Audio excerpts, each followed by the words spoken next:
Միտքս հղում եմ հայ ժողովրդիս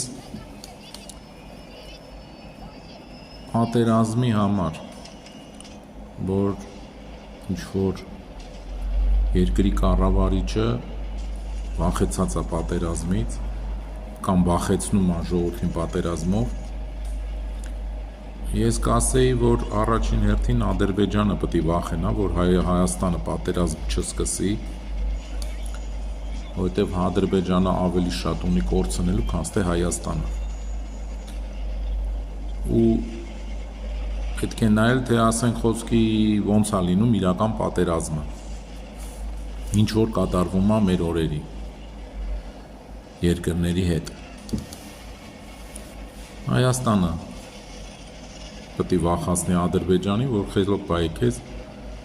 թե չէ առաջին հարվածներս լինելու են գազի, նավթի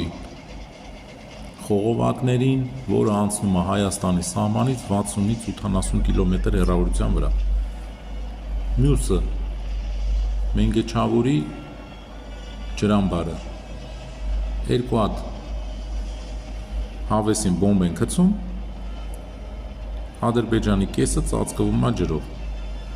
Էդի ասենք ով պետք է վախենա այս դեպքում, պատերազմից Հայաստանը, թե Ադրբեջանը։ Իսկ եթե Ադրբեջանը սպառնա ատոմային էլեկտրակայանը կգմփցնի, իրանք էլ հետն են վարի եթալու Թուրքիայի կեսով մեջ հետ։ Նենց որ ժողովուրդ ջան, էդի ասենք չգիտեմ, այդ պատերազմով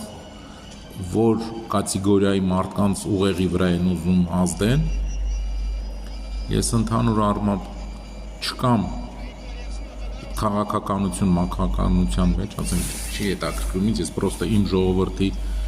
մասին մտածելով եմ ես կարճ շորցերը գցում, որ մի քիչ ժողովուրդը իմանա իրականությունը ինչպես է լինում, որ ոչ մի բանից էլ պետք չի վախենա։ Վախեցող մարդը ինքն է վախենում, որ կարող է վաղ մյուս օր հայտնվի ճաղերի ետևում։ Համար էլ պատերազմով են վախացնում մարդկանց, որ պատերազմ կլինի, հանգարց զգուշ մնացեք, էսյան են։ Հայաստանը թո չվախենա պատերազմից։ Վախեցող պետությունը Ադրբեջանը պետք է լինի։ Ադրբեջանն էլ թո իմանա, որ առաջին հարվածը լինելու են գազին ու նավթին։ Այսքան բան ժողովուրդ ջան։